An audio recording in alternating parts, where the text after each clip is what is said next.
Here's Brody Brazil.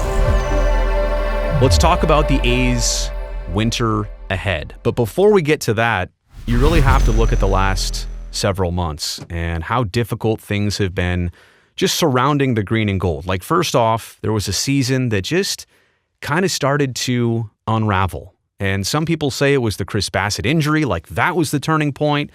There were some late losses they had that were the turning point. The fact that they could never beat the Seattle Mariners down the stretch, that was a turning point. So many things. Injuries, I mean, you name it, it happened to this team this season. So there was that during the baseball season. Then a couple days after it all ended, we had the unfortunate passing of Ray Fosse. Completely separate from baseball. Truly a life and death situation that puts baseball into perspective, actually. And I don't want to, I don't want to get too emotional here on a video like this, but I want to point that out, that for A's fans, it was the season as it ended, and then Ray Fosse's passing, and then back to more business measures, the departure of Bob Melvin to San Diego. And just kind of a move that you see better in hindsight, but you still look at and say, so unfortunate and so surprising. He was under contract for next season. All he had ever done was talk great about the Oakland A's and the players that he loves and the team that he loved being a part of and the area where he loved managing and he grew up. And it's so hard to swallow that still. And I'll say it even personally and professionally. I got to know Bob quite well, and especially kind of in the second half of his tenure, which, by the way, longest tenured manager in Major League Baseball. He still can hold that claim. It's just now with two different teams. But every other team has had a new manager since the A's hired him midway through 2011. And for good reason, the A's kept him around, and for good reason, he wanted to stay because this group was always promising, including the way it stands right now. We'll get to other things in just a second. So again, professionally, I'm going to miss Bob. But I'm biased. Personally, I'm greatly going to miss Bob Melvin too. So then there was that. And this whole time, there's also been the Howard Terminal efforts. Now, when I say that, I want to point out here, I'm not using that in a negative connotation at all. I'm actually saying that the Howard Terminal efforts have been a lot of good developments. This kind of goes counter to all the negative things I've been bringing up here.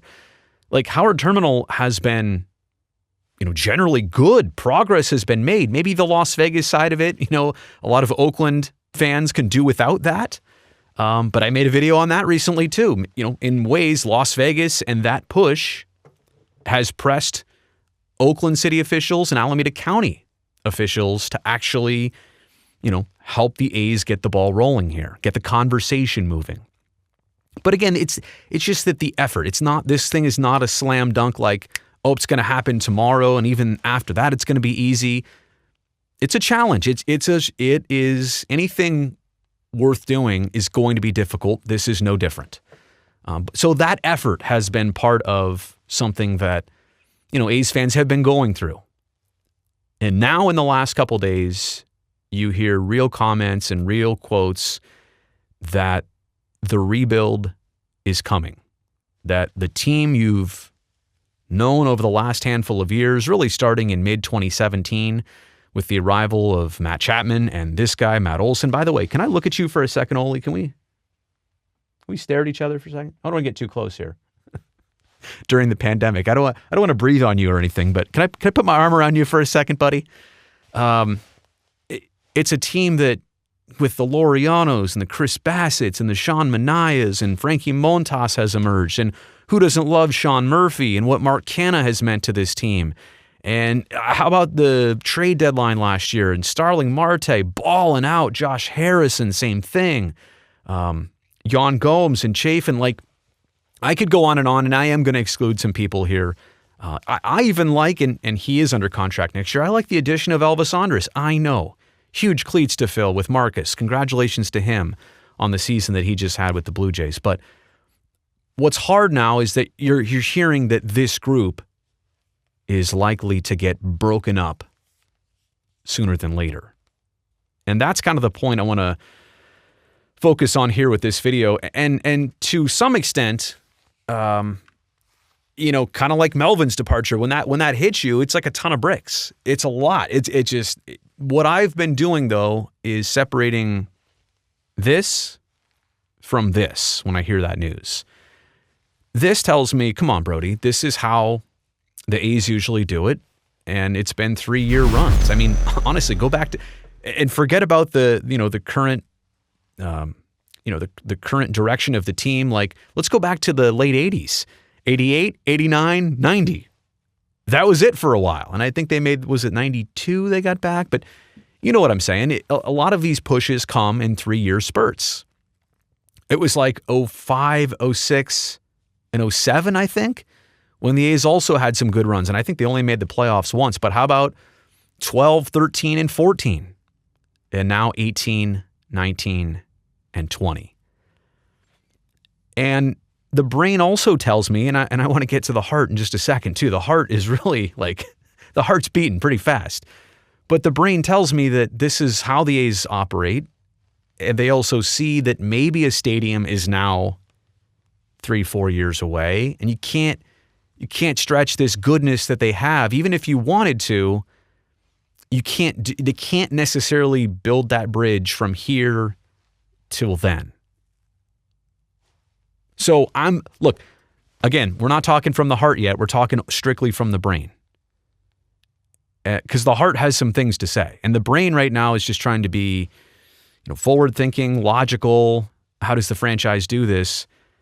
But it's not the most surprising thing in the world. Now, there are some other considerations. If you break this team up and you're looking to go thin and lean for a few years to stock up, then there's also the fact that Major League Baseball right now does not have a collective bargaining agreement with the players for next season. The current one expires in what, weeks? In early December, I think. And it's not a guarantee that that's going to get done anytime soon. It's also not a guarantee how that shakes out. It may be that baseball teams across the league have a salary cap floor that they need to get to. And if the A's, there's two ways to do this. Give out more money, bigger contracts to get to those floors and keep the players you have, right? You're going to have to do this because if you move a player like Matt Olson, and I don't even want to name others, but I saw Chris Bassett's name out there. I saw Manaya's name out there, Frankie Montas. And if you're talking Olson, I mean, people are interested in Matt Chapman, I'm sure too, and others. But there is that conundrum for the A's that if you're going to break apart the team right now, do you have enough intact of players that you want to pay to get to this brand new hypothetical $100 million cap floor? That's not a for sure thing yet. It likely could be in the cards for all major league teams. Like, there's a cap and then there's a floor. The NHL has this right now too. And there are a couple teams that struggle to make the cap floor. They end up overpaying some players in situations that just don't normally make a lot of sense. Now, the A's, I don't think they want to do that. So that's part of the equation here. And that's kind of a side story to all this. But going back to the brain, like the brain, it kind of gets the business of this, the timing of this, and hopefully all this works out in unison with the stadium. But the heart needs a comment here. The heart needs to close out, this topic and this conversation. It is really difficult right now to fathom the departure of a group that we've come to love and all the perfect fits, like the slugging of Matt Olson, the platinum gloves of Matt Chapman. Chris Bassett, are you serious? Like, a guy who was seemingly looked over by the White Sox, came to the A's injured, they stuck with him, they gave him chances. He went from, honestly, 2 seasons ago, the 6th starter of the rotation to bona fide ace, team leader, clubhouse leader. It's hard to separate the brain from the heart as you see what is likely to unfold. And, I think you've seen the speculations out there. You've seen it from Major League Baseball reporters. And I'm not talking about, rumors being put out there. I saw a quote from David Force, and I haven't talked to him yet. I do hope for that opportunity sometime here, either this month or next month. But, seeing a quote that says that's kind of the way this is in Oakland, And until the big picture changes, this is how we're going to operate and how we're going to try and retool and be successful again. I will say, one last thought from the brain, because the heart's kind of too sad to talk right now. One last thought from the brain is that the A's are good at this.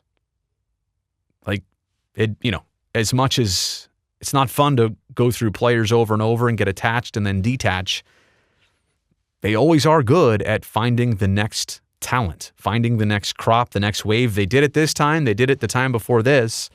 What makes you think they can't do it again? But the heart heard that.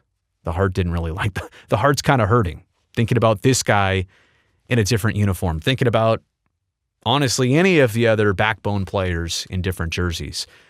I suppose there is only one other thought here that the heart and the brain can agree on, is that if you're going to rip off the Band-Aid and you're going to make this move and this transition, as much as it might hurt to see all of this happen at once, or a lot of it happen at once, that's probably best. If this is going to be a move, if this is a movement, I guess that's probably the best case scenario. So it's a heart and a brain thing here in the winter of 2021 for the Oakland A's. A lot of storylines we've already been through. This one remains to be seen, but there's already a lot of anticipation surrounding it.